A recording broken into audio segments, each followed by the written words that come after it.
했습니다. 남북관계 청사진도 공개됐습니다. 2020년을 북한과 완전한 핵폐기 합의를 도출하는 목표 시점으로 제시했습니다. 남북관계 개선은 북핵 문제 해결에도 도움이 될 것입니다. 굳건한 한미동맹 위에 조속히 전시작전권을 전환한다는 계획도 발표했습니다. 발표 초안에선 대선 공약대로 임기 내 전환한다는 것이었는데 문재인 대통령의 지시에 따라 조속히 전환한다는 걸로 표현이 바뀌었습니다. 보수 정권을 거치며 전작권 준비가 미흡한 현실과 천문학적인 예산이 드는 점을 감안해 시기를 못 박지 않은 것이란 해석이 우세합니다. 네, 의원님, 여당이시기 때문에 평가를 굉장히 잘해 주실 것 같긴 한데요. 일단 이 국정 5개년 100대 과제 어떻게 보셨어요? 일단 형식적인 측면에서도 국민들이 볼 때 저렇구나라고 하는 청사진을 이렇게 시원하게 제시를 한 부분이 있고요. 공약에서 좀 이렇게 디테일하게 제시되지 못했던 부분들을 어쨌든 인수위 없는 과정에서나마 기획위원회가 국정기획자문위원회가 좀 이렇게 디테일한 내용들을 좀 이제 채웠죠. 그런 면에서 어쨌든 시간에 많이 쫓겼을 텐데도 불구하고 디테일하게 국민들에게 제시했다라는 점 아주 마음에 들고요. 그리고 세세하게 이 정부가 5년 동안 어떤 일을 할 건지에 대해서 일정한 설계도가 뼈대가 지금 이제 나온 것이 상당히 좋아요. 그래서 일단 저희 국회에 있는 의원들로서도 이 정부와 협력하고 함께 나갈 부분들이 어떤 건지가 이제 분명해지고 있는 거고 관련된 법안들이 있습니다. 이 관련된 법안들을 야당과 또 협의해서 하나하나 이제 입법화 해 나가야 되는데 그 부분에서는 이제 한숨이 확 튀어나오는 이유는 여소야대라고 하는 현실적 상황 때문에 야당이 이 부분에 대해서 좀 협력을 좀 갖춰주셨으면 좋겠다라고 하는 생각인데 그렇게 해줄 거라고 믿고 있습니다. 믿고 계십니까? 숙제는 떨어졌으나 같이 풀어야지 어떻게 여당만 하겠습니까? 열심히 한번 노력하겠습니다. 알겠습니다. 박 교수님 어떻게 보셨어요? 네, 우선 문재인 정부 5년이 어떻게 될까라고 하는 것이 막연하지 않았습니까? 선거 때라는 공약이었고 그거를 이번에 이제 5년 앞으로 이렇게 하겠다. 이른바 국정 운영의 로드맵을 제시한 겁니다. 그 내용도 그러니까 민주주의가 좋은 거죠. 대통령이 되면 그 대통령이 앞으로 어떻게 국정 운영할 것이다를 딱 제시하는 겁니다. 그렇죠. 이 안이 그냥 갑자기 튀어나온 것이 아니라 기존의 민주당에서 만들어왔던 정책, 그 내용 중에서 또 문재인 대통령이 대선 후보 때 만들어냈던 공약, 여기다가 국민들까지도 제안을 해서 받았던 공약을 총합해서, 총괄해서 또는 융합했다고도 표현하더라고요. 이렇게 해서 100가지의 과제를 만들어낸 겁니다. 많다고 좋은 게 아니거든요. 적다고 좋은 것도 아니고 중요한 것은 그 100대 과제 안에 정말로 우리가 필요로 하는 시대적인 과제들이 그대로 반영이 됐고 문 대통령이 약속했던 것이 반영이 됐는가가 제일 중요한 겁니다. 거기다가 더 나아가서 실천할 수 있는 것인가 라고 하는 이른바 로드맵까지도 같이 넣으면 더 좋겠죠. 그런 측면에서 이번에 100대 과제를 보면은 문재인 대통령은 국민과 약속을 지켰다. 그리고 5년 동안에 혼신의 힘을 다해서 전혀 새로운 나라, 다시 말하면 나라다운 나라를 만들겠다라고 하는 것을 그 청사진을 통해서 보여준 것이라는 생각이 들고요. 이따 얘기를 하겠습니다만은 특히 제1번 과제, 국민이 주인인 정부. 너무도 당연한 정부인데도 불구하고 국민이 주인인 정부가 와닿으면서 그 안에 이른바 공수처라든지 부처별 국정농단의 TF를 만든다든지 국민 소환제까지 등등. 그러니까 그동안에 학계에서도 요구했던 더 나은 민주주의, 더 나은 국민의 정부를 통해서 가고자 했던 길이 그대로 반영됐다는 측면은 촛불 민심에 대한 문재인 대통령의 화답이었다. 이렇게 평가합니다. 변호사님 일단 구체적인 내용은 이따가 하나 짚어보겠지만 전반적인 느낌은 좀 어떠셨어요? 5개 국정 목표 그리고 20대 국정 전략, 100개 과제 이렇게 나왔는데 좀 인상적인 부분이 있으셨나요? 이 발표 방식이 그 애플의 잡스 스타일이다 이런 이제 평가들이 있는데 이거는 탁형민 선임 행정관의 아이디어인지 우선 궁금한데 여하튼 그 아이디어라고 하면 여하튼 탁형민 행정관의 그 아이디어는 뛰어난 것 같습니다. 발표 방식은 정말 새로웠고 그리고 그 발표하는 그 내용 정리된 것이 이렇게 좀 잘 알아듣기 쉽게 됐다는 거는 저는 높이 평가를 합니다. 어느 역대 정권에서 앞으로 저 정권이 이런 일을 할 거다라는 거 한눈에 확 드러난 적이 없었는데 그런 면에서는 좀 성공적이었다고 보이고요. 시험 준비하듯이 시험 이렇게 사회과학 시험 보면 되게 이렇게 정리하잖아요. 보면 5대 목표를 세웠어요. 그 목표가 보면은, 이 정부가, 문재인 정부가 이전 정부하고 정권하고 어떤 차이가 있는지, 보수 정권과 어떤 차이가 있는지 아주 한눈에 들어오게 5대 국정 목표를 보여줬고, 네. 그 아래 전략이 있었는데, 네. 그 전략에서의 촛불 민주주의라는 그 개념을 갖고 왔어요. 네. 근데 저는 첫 번째, 국민이 주인인 정부, 그 아래의 그 전략과 과제에서 우리가 얘기하겠지만 적폐청산이 첫 번째로 들어왔다라는 게, 거기에서 그 이유 중에 하나를 촛불 민주주의라는 걸 끌고 왔는데, 네. 왜 촛불 민주주의를 이 그 진영에서 가져감으로 인해 가지고 진영 대립을 키워낼 여지가 있다. 갈등의 여지가 있다는 면에서는 저는 우선 유감스럽고요. 네. 그 외에 그러면 그 178조의 재원을 어떻게 마련할 거냐라는 게 좀 막연했다라는 거는 공통된 비판인 것 같습니다. 네. 지금 말씀을 이제 해주셨는데, 어쨌든 적폐청산을 제 1차 과제로 했는데, 사실은 그동안 적폐청산이라는 게 검찰개혁, 여러 가지 개혁들을 모든 정권에서 다 언급해 왔던 거지만, 국정원 개혁까지. 그런데 사실상 성공한 정권이 거의 없었다고 해도 과언이 아닌 것 같아요. 이번에는 좀 어떻게 보세요? 적폐청산이라고 하는 거를 대통령 선거 기간에 약간 오해가 있어서요. 어떤 세력을 몰아내기 위한 네. 구호처럼 생각이 됐는데, 네, 실제로 국민들이 보시기에 적폐청산이라고 하는 건 잘못된 관행에 그렇죠. 대한 문제제기 아니었습니까? 쉽게 얘기해서 엄마가 대통령 좀 알고 친하면 딸은 아무런 능력 없어도 이대에 합격할 수 있는 그런 나라. 그리고 대통령하고 좀 친하면 별다른 능력도 없는 분이 재단 한 두세 개 만들어가지고 재벌로부터 돈 뜯어낼 수 있는 그런 나라. 네. 게다가 그 재벌들의 여러 이익을 정부 관료들이 다 보호해주고 특혜를 감춰주고 있었던 네. 그런 나라라고 하는 게 곳곳에서 드러나고 있거든요. 그런 그런 잘못된 관행들을 이제 청산해 나가겠다고 하는 건데, 가장 중요한 부분이 어쨌든 방금 말씀하신 주요 권력기관으로부터 그러한 잘못된 관행들이 시작됐기 때문에 네. 그 부분들, 검찰개혁, 국정원개혁 이렇게 시작을 하잖아요. 어떤 분들은 그러나 이번에 약간 모순적인 부분이 있다라고 지적을 합니다. 예를 들면 검찰개혁을 하겠다고 하면서 검찰이 참여하는 반부패 협의체를 네. 구성해서 가겠다라고 그러면 검찰이 과연 제대로 개혁될 수 있겠느냐. 매번 대통령 만날 텐데 이렇게 지적하는 분도 있습니다만, 그렇습니까? 검찰이 해야 할 일은 하고 검찰이 하지 말았어야 될 일은 제도적 장치를 잘 마련해서 그 내부의 장치를 마련하든 아니면 법적인 변화를 가져오든 혹은 견제할 만한 공수처라고 하는 기구를 만들든 이런 다양한 방식으로 해나가는 거지, 검찰이 할 일 못하게 손 묶어놓고 네. 검찰 개혁을 하는 건 아니거든요. 그건 좀 다른 문제이기 때문에 그런 문제 제기는 걱정으로 끝날 것 같고요. 네. 지금 정부가 국민들로부터 지지가 높고 네. 또 그 정권 초기에 개혁의 에너지가 있을 때 네. 이 부분은 좀 적극적으로 해야 될 것 같고, 그래서 어제 발표에서도 국정원 개혁과 검찰 개혁과 관련해서는 일정한 시한까지 제시가 된 걸로 알고 있습니다. 네. 이번에는 반드시 해내도록 하겠습니다. 그동안 그러니까 문재인 대통령이 후보 당시에 공약했던 것과 어제 발표된 100대 과제를 이제 비교하는 이제 조간 신문들이 아무래도 좀 많이 있었는데요.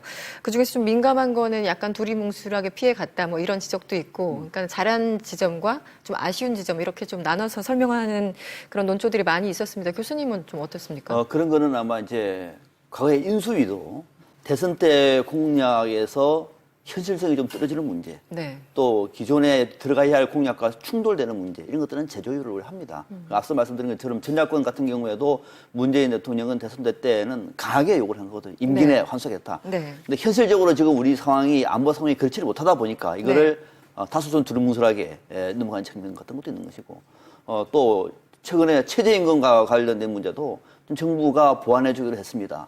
네. 관련된 내용이 포함이 안 됐어요. 네. 그러니까 그렇게 최저임금을 얘기하고 또 문재인 대통령도 일자리를 얘기했습니다만 정작 그게 들어가는 비용은 어떻게 할 것인가 하는 빠져버린 이런 현실적인 어려움이 있습니다만, 그러나 네. 그런 것들은 저는 조정의 문제라 생각하고, 정말로 우리가 중요하게 봐야 할 때는 문재인 대통령이 시대 정신을 보고 있는 내용 자체가 지금의 우리 국민들과 눈높이가 맞느냐 맞지 않느냐가 중요한 것 같아요. 보면은 한번 봐보시죠.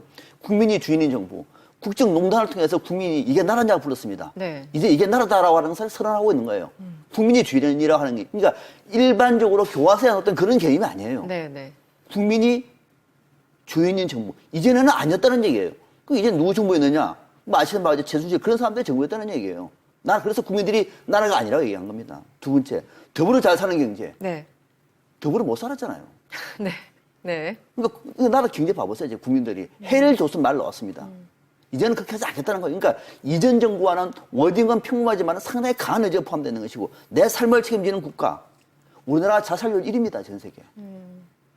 아이들이 한 20년쯤 뒤에 되면 우리나라 인구가 줄고 있습니다. 그렇죠. 네. 국가가 소멸될지도 몰라요. 절박한 마음속에서 내 삶을 국가가 책임진다고 얘기하면 전혀 달라집니다. 프랑스처럼. 네. 그걸 지금 넣고 있는 거예요. 개념 자체가. 거기다가 고르게 발전하는 지역.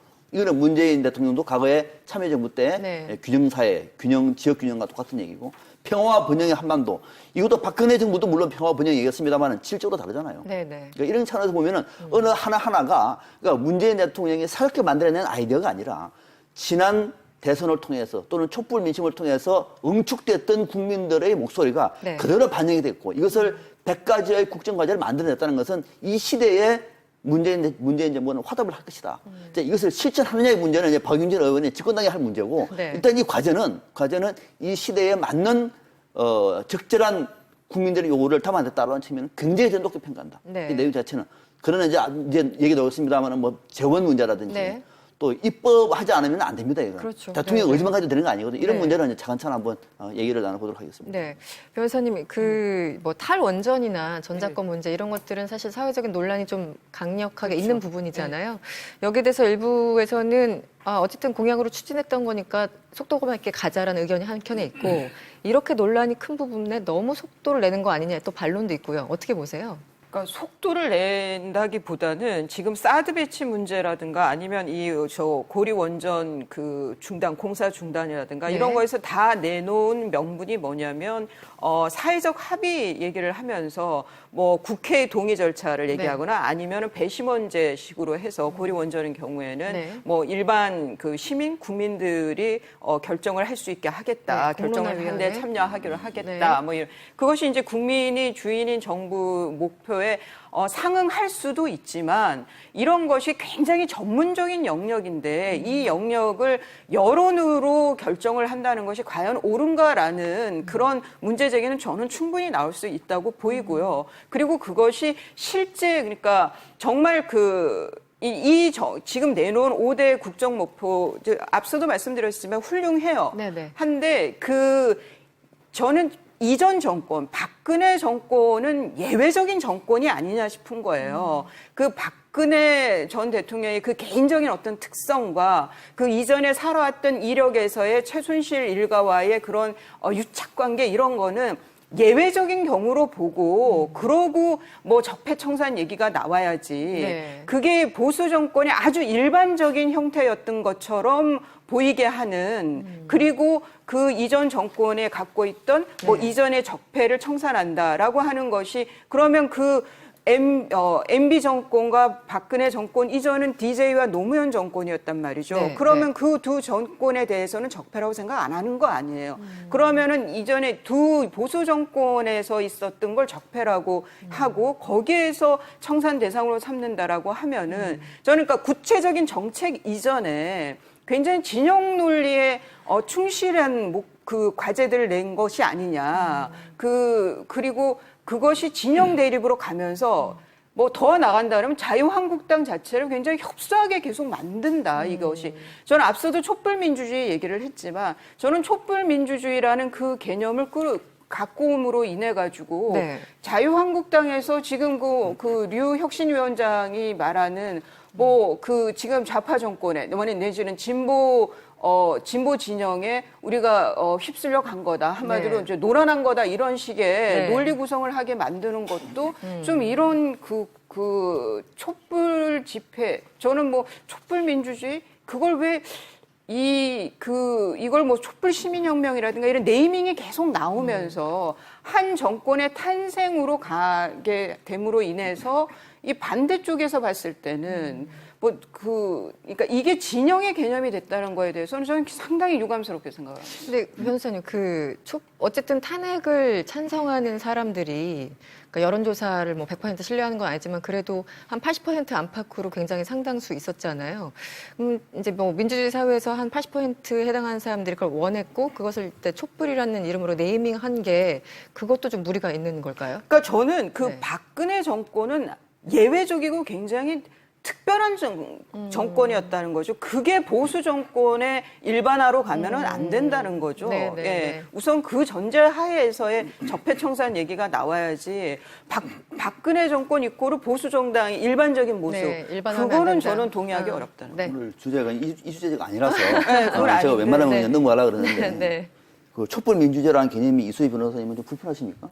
아니요, 그거를 어느 그러니까 좀 독점은 아닌데 한 진영에서 쓰기 시작을 하면서 그게 그 느낌상 굉장히 왜곡되면서 받아들여질 수 있다는 거죠. 그게 아니고요. 6월 항쟁은 진영 논리가 아닙니다. 그 시대 정신이었습니다. 촛불 민주주의는 시대 정신이었어요. 박근혜 정부는 나라가 아니라고 얘기한 겁니다. 국민들이 끌어내는 겁니다. 3.1 운동 때도 대한민국 모든 국민들이 3.1 운동에 지지한 거 아니에요. 그러면 3.1 운동 정신을 강조하는 것이 진영 논리입니까? 저는 그건 아니라는 생각합니다. 촛불 민주주의는 촛불을 들었다. 그 사람들의 민주주의가 아니라 촛불을 통해서 이 시대에 국민들은 무엇을 원했는가라고 하는 정신을 밝히는 거예요. 그렇게 해서 우리 민주주의는 발전되는 겁니다. 이거를 진영 논리를 하고 싶은 사람이 자유한국당이에요. 이거를 태극기도 있다. 네. 어제도 보니까 태극기에도 서울시민이 반이나 참석했다. 네. 얘기할 수 있는 거예요. 그러니까 이 사람들은 이거를 진영 논리로 몰고 가고 있는 겁니다. 아마 앞으로 계속 그렇게 할 거예요. 진영 논리로 가면서 중간 정당이 없어져 버리고 또다시 문재인 정부가 실패하면은 우리한테 기회가 올 거야. 라고 하는 방식으로 접근을 하다 보니까, 박근혜 정부를 탄핵시킨 사람들의 이름을 쓴다고 저쪽에서 진영 논리네. 이렇게 가고 있는 거거든요. 그러면은 100번 양보해서 박근혜 정부는 예외적인 정부다. 저는 본질적인 정부라 봐요. 예외가 아닙니다. 네. 그럼 100번 양보해서 예외라고 칩시다. 그러면 이 박근혜 정부를 옹호했던 자유한국당은 박근혜 정부를 좀 개선 안 합니까? 청산하고 있습니까? 혁신위원들, 위원장들, 당대표 봐보세요. 그러니까 당은 그 줄기도 그대로 가고 있는데도 불구하고 네. 밖에 나가서 박근혜 정부를 예외적인 정부라고 얘기하면은 그러면 자유한국당은 어디서 나온 정당입니까? 그러니까 이거를 나는 이수희 변호사가 나름대로의 그 의지는 알아요. 네. 취지는 알겠죠. 아주 잘못된 그 정권을 가지고 일반화하지 말라라고 하지만 그러면은 이거를 보수당 안에서 청산하는 거예요. 가감하게. 그거는 안 하면서 또 촛불에 반대하는 태극기가 나와서 국민들에게 어떤 메시지를 남겼습니까? 거기에 대한 철저한 반성이 필요한 거예요. 그것이 보수의 혁신입니다. 그러면은 네. 공감해요. 그렇지 않고 난다 믿어와가지고 이것을 촛불 민주주의라는 워딩으로 진행 돌리고 한다는 데는 전혀 저는 동의하지 않습니다. 네. 저도 네, 한 말씀 짧게. 네, 드리면 갑자기 논의가 촛불로 갔습니다. 네. 제가 아까 미리 말씀을 드렸어요. 그래서 이제 적폐청산이라고 하는 게 어느 한 세력을 두는 게 아니라 대한민국 정부 수립 70년이 지나는 이 즈음에 돌아보면 대한민국이 좀 그럴싸한 나라가 되었어요. 실제로는 모든 분야에서 규칙과 규정이 다 있습니다.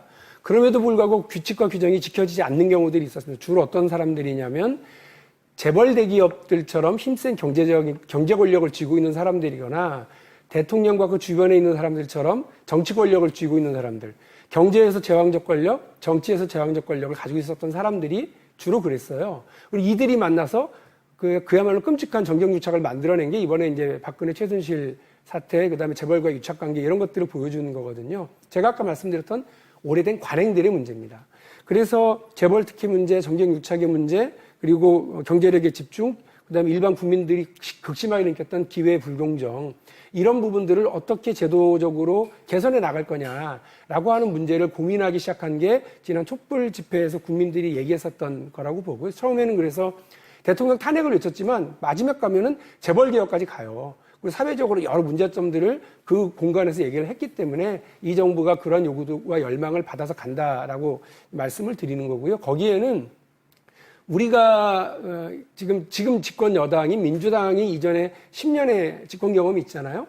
그때 다 잘했다고 생각하는 거 아니에요. 문재인 대통령도 후보 시절에 노동 문제와 관련해서 예를 들면 비정규직 양산, 비정규직이 더 우리 사회에 더 만연하게 되는데 이전 정부, 우리 정부의 책임도 있다라고 분명히 인정을 했어요. 왜냐하면 비정규직 악법 3법이 통과됐던 게 참여정부 시절이라고 하는 걸 인정하고 있는 거거든요. 진정한 개혁과 진정한 변화의 출발은 잘못된 것에 대해 인정하는 거라고 봅니다. 니네만 잘못했어. 우린 다 잘했어. 그렇게 얘기하지 않잖아요. 과거에 어떤 정부든지 간에 지난 70년 동안 쌓여왔던 적폐를 잘못된 관행을 해결해 나가기 위한 그 시점에 우리가 섰다라고 하는 인식이기 때문에 이게 굳이 뭐 새누리당 혹은 굳이 자유한국당을 향해서 그리고 박근혜 정부만 잘못했고 이렇게 하는 건 아니라고 하는 점은 분명히 제가 말씀을 드리겠습니다. 그러니까 그게 이제 박용진 그 부대표, 원내 부대표의 말씀인데 저는 그것도 상당 부분 있다고 봐요. 그런 진심들이 있죠. 뭐 그거 아니고 어떻게 그 나라를 이끌겠어요. 다만 저는 좀 의심스럽게 좀 보고 싶은 보는 거는 보고 네. 싶은 게 아니라 보는 네. 거는 착시 현상을 일으킬 수도 있다는 거죠. 말씀하신 대로 뭐 아버지의 권력이 그대로 그 대물림이 되고 뭐 이런 이제 권력이라는 표현보다 그러니까 뭐 그런 경우에 그러니까 우리가 양극화가 심해지고 뭐 이런 얘기들 그다음에 이전에는 아버지 백으로 쉽게 어느 그 취업도 할 수 있었고 뭐 이런 것들 우리가 공공연하게 보고 왔고 또 국회의원들이나 이런 사람들이 그런 걸 민원으로 무지 많이 받았고 그걸 해결해 주는 의원이라든가 장관이라든가 이런 사람들이 능력 있는 사람으로 평가를 받아왔고 그랬던 게 사실이에요. 그거는 우리가 다들 인식하고 있고 공감하고 있고 그런 게 적폐라고 하면은 그거를 청산해야 된다는 거 시대 정신도 맞고 그런 거에는 정말 쌍수를 들어서 환영할 수가 있는 거죠. 다만 그런 것들이 전면에서 내세워져 있지만 이면에서의 봤을 때는 이거는 사정 정국으로 갈 수 있고 이전의 보수 정권에 대해서 뭐라 그럴까요? 좀 전 정권을 탈탈 털어내는 그런 거는 이면에 있고 전면에 내세워진 거는 박원진 원내부대표에서 말씀하시는 국민들이 대다수가 생각하는 그런 것들은 정말 고쳐져야 된다고 하는 것들이 전면에 나서지면서 이면에 있는 것들이 좀 안 보일 수도 있다. 저는 그런 면에서의 정권의 속성이라는 게 그런 거니까 그런 면에서의 문제 제기를 좀 하는 것 같아요. 이 변호사님 말씀하신 우려가 기후가 될 수 있도록 잘 할게요. 네, 알겠습니다. 문재인 대통령은 100대 과제를 발표하기 직전에 여야 대표들과 처음으로 만났습니다. 만족스럽지 않더라도 추경 예산을 좀 처리해달라 이렇게 부탁을 했다고 하는데요. 영상 확인하고 돌아오겠습니다. 어제 청와대 오찬회동에서 문재인 대통령은 선거 전 일은 모두 잊자며 협치 복원을 강조했습니다. 동시에 추경안 처리 협조를 간곡히 요청했습니다. 100% 만족스럽지 않더라도 좀 처리들을 해주시면 정부가 좀 더 열심히 일할 수 있지 않을까. 문 대통령은 이어진 비공개 오찬에서 공무원 증원 예산 80억 원을 다 통과시켜주면 좋겠지만 국회가 해주는 만큼이라도 부탁한다며 협상 가능성을 열어놨습니다. 국회에서는 어젯밤까지 여야 접촉이 이어지면서 추경안과 정부조직법 개정안에 대한 절충을 모색했습니다. 하지만 추경안에 대해서는 문 대통령의 요청에도 뚜렷한 합의점을 찾지 못했습니다. 공무원의 그런 신규 채용 증원에 대해서 막히는 것은 저희는 수용할 수가 없기 때문에 당력을 더 결집해서 이 부분은 더 정면 대응을 할 계획으로 공무원 조직을 17만 살피면 추가 확대하는 데 있어서는 근본적으로 반대하는 것이 야3당의 확고한 입장입니다. 여야는 대신 오늘 본회의를 열어 정부 조직법부터 처리하기로 했습니다. 핵심 쟁점인 환경부의 물관리 일원화 방안은 제외하는 선에서 절충이 이뤄졌습니다. 추경안은 7월 국회 회기 마지막 날인 다음 달 2일까지 마라톤 협상이 불가피해 보입니다. 네, 문재인 대통령이 자유한국당을 제외한 4당 대표들과 오찬을 가졌는데요. 앞서 원내대표단과는 식사 자리를 가졌지만 당 대표들과는 첫 식사였습니다. 일단 어제 다양한 뉴스들이 나왔습니다. 분위기가 어떻게 읽히시던가요? 첫 당대표 회동이었습니다. 홍준표 대표도 참석했으면 참 좋았을 텐데 네. 바쁘시다 보니까 못 나오신 바쁘신 걸로 것 같아요. 알고 있습니다. 저는 추경 예산과 관련해서 특히 공무원 일자리와 관련해서 채용과 관련해서는 야당 요구를 들어주시라. 들어줘야 됩니다. 옳고 그러면 두 번째 문제예요. 그러니까 문재인 대통령이 한 번 더 부탁을 했습니다. 그러면 80억이 다 내면은 그러면은 한 50억이라도 20억이라도 그거 마음을 알아요. 그러니까 문재인 대통령은 공약했던 것이 공공부문 일자리 80만 개 만들 겁니다. 그런데 지금 막히고 있습니다. 그러니까 막히는데 야 3당이 다 반대해요. 한 정당이라도 동의를 해주면은 가반이 되기 때문에 법안 통과를 할 수가 있습니다. 지금은 안 됩니다. 그러면은 협치는 뭐냐면은 야 3당이 밉더라도 사선택을 택하는 거예요. 그럼 이거는 미루는 겁니다. 미루고 다음 문제를 풀어나가야 돼요. 네. 또 정부적 집법에 이렇게 나와서 지금 할 수 없는 것은 과감하게 던지면서 야당한테 그러면 이건 안 하겠다. 이 대목은 도와달라. 그다음에 이번에는 공무원 일자리에서 야당이 우려하는 부분이 공무원 일자리가 80억이 아니라 앞으로 17만 명 정도 늘고 또 80만 명 넘어갈 경우는 국가 예산이 앞으로 얼마 정도 드는데 이거는 네. 간단한 문제가 아니다. 얘기하면 정확한 추계를 가지고 다시 한번 협상을 해나가는 네. 이런 모습이 오히려 문재인 대통령이 말했던 협치거든요. 네. 그래서 저는 추계 문제 이 문제만 뺀다고 얘기하면 지금 부대표 계시는데 빼면은 저는 통과된다고 봐요. 네. 조금 더 기회하시라. 조금 더 양보를 하라. 근데 그 구체적으로 들어가기 전에요. 어제 네. 청와대는요, 이번 회동을 정당 대표 초청 정상 외교 성과 설명회, 굉장히 이름이 길어요. 그리고 더불어민주당과 국민의당은 이번 오찬을 영수회담이라고 네이밍을 했고요. 바른정당과 정의당은 그냥 당대표 회담, 다 이름을 달리 부르고 있어요. 그러니까 이게 형식, 의전, 이런 것도 다 중요한데 어쨌든 이 네이밍에 있어서 굉장히 좀 신경을 썼다 이런 지적도 있는데 어떻게 보세요? 영수회담 그러면 조금 올드해 보이지 않으세요? 그렇죠. 저는 좀 영수가 그렇던데. 아닙니다. 그러니까. 그러니까 아니 네. 문재인 대통령은 영수가 아니에요. 영수가 뭐냐면 옛날에 예전에. 총재를 대통령이 겸하고 있을 때 네. 집권당의 영수잖아요. 오키스에 제일 위에 있는 거. 네. 지금은 아니에요. 그러니까 대통령 초청 여야 대표 회담이 맞는 얘기죠. 그렇군요.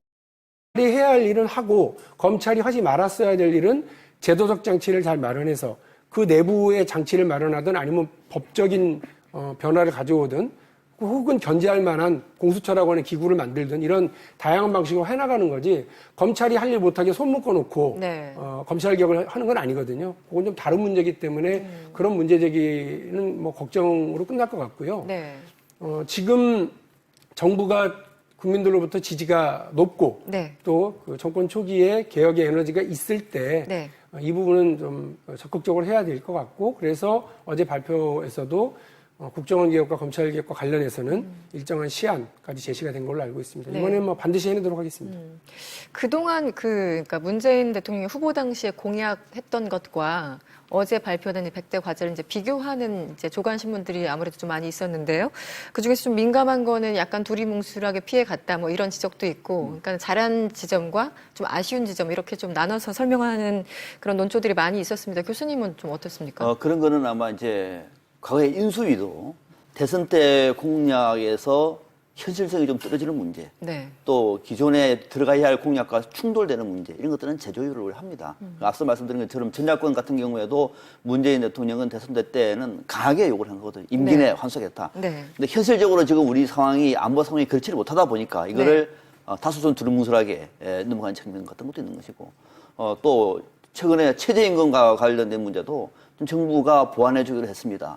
네. 관련된 내용이 포함이 안 됐어요. 네. 그렇게 최저임금을 얘기하고 또 문재인 대통령도 일자리를 얘기했습니다만 정작 그에 들어가는 비용은 어떻게 할 것인가는 빠져버린 이런 현실적인 어려움이 있습니다만 그러나 네. 그런 것들은 저는 조정의 문제라 생각하고 정말로 우리가 중요하게 봐야 할 대목은 면에서는 저는 우선 유감스럽고요. 네. 그 외에 그러면 그 178조의 재원을 어떻게 마련할 거냐라는 게 좀 막연했다라는 거는 공통된 비판인 것 같습니다. 네.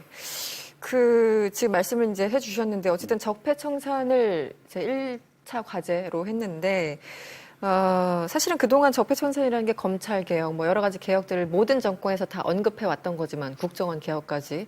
그런데 사실상 성공한 정권이 거의 없었다고 해도 과언이 아닌 것 같아요. 이번에는 좀 어떻게 보세요?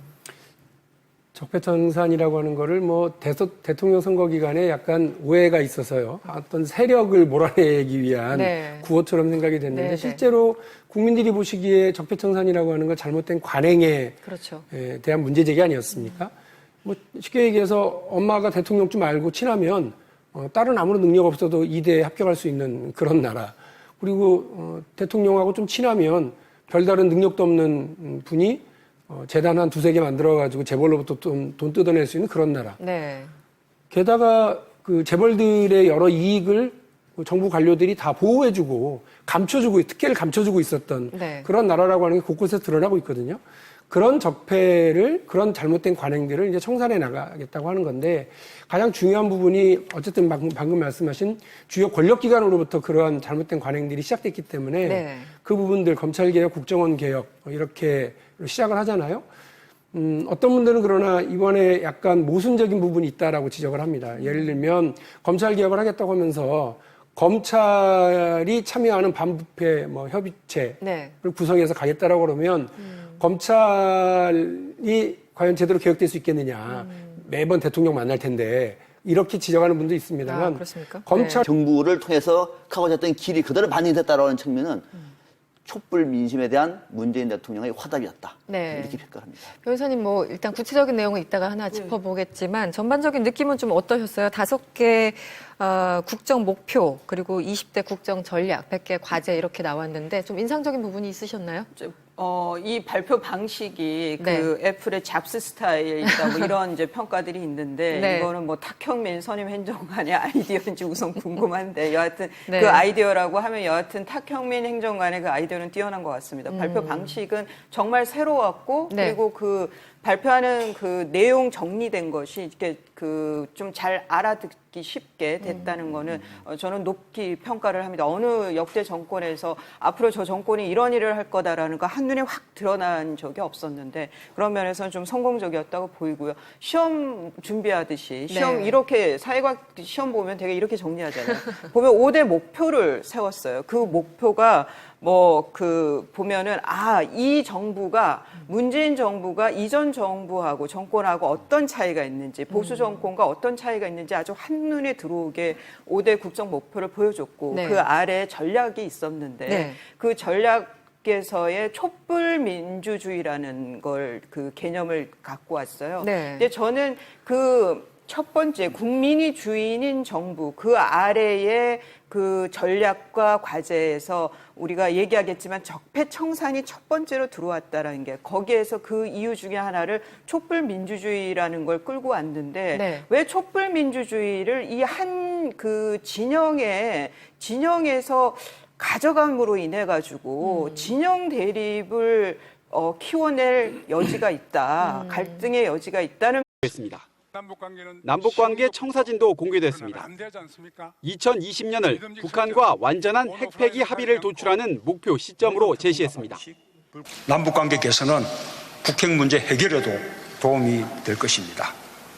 굳건한 한미동맹 위에 조속히 전시작전권을 전환한다는 계획도 발표했습니다. 발표 초안에선 대선 공약대로 임기 내 전환한다는 것이었는데 문재인 대통령의 지시에 따라 조속히 전환한다는 걸로 표현이 바뀌었습니다. 보수 정권을 거치며 전작권 준비가 미흡한 현실과 천문학적인 예산이 드는 점을 감안해 시기를 못 박지 않은 것이란 해석이 우세합니다. 의원님, 여당이시기 때문에 평가를 굉장히 잘해 주실 것 같긴 한데요. 일단 이 국정 5개년 100대 과제 어떻게 보셨어요? 일단 형식적인 측면에서도 국민들이 볼 때 저렇구나라고 하는 청사진을 이렇게 시원하게 제시를 한 부분이 있고요. 공약에서 좀 이렇게 디테일하게 제시되지 못했던 부분들을 어쨌든 인수위 없는 과정에서나마 기획위원회가 국정기획자문위원회가 좀 이렇게 디테일한 내용들을 좀 이제 채웠죠. 그런 면에서 어쨌든 시간에 많이 쫓겼을 텐데도 불구하고 디테일하게 국민들에게 제시했다라는 점 아주 마음에 들고요.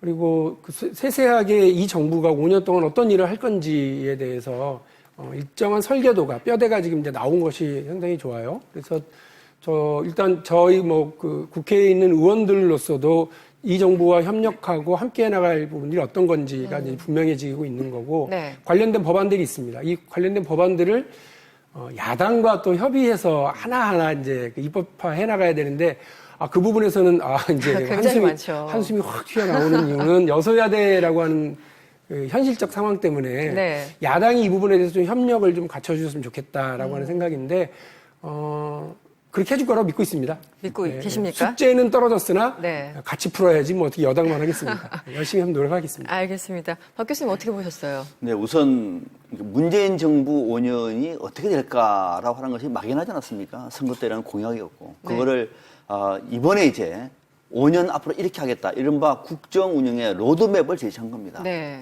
그 내용도 그러니까 민주주의가 좋은 거죠. 대통령이 되면 그 대통령이 앞으로 어떻게 국정 운영할 것이다를 딱 제시하는 겁니다. 그렇죠. 이 안이 그냥 갑자기 튀어나온 것이 아니라 기존의 민주당에서 만들어왔던 정책, 네. 그 내용 중에서 또 문재인 대통령이 대선 후보 때 만들어냈던 공약, 여기다가 국민들까지도 제안을 해서 받았던 공약을 총합해서, 네. 총괄해서 또는 융합했다고도 표현하더라고요. 이렇게 해서 100가지의 과제를 만들어낸 겁니다. 네. 많다고 좋은 게 아니거든요.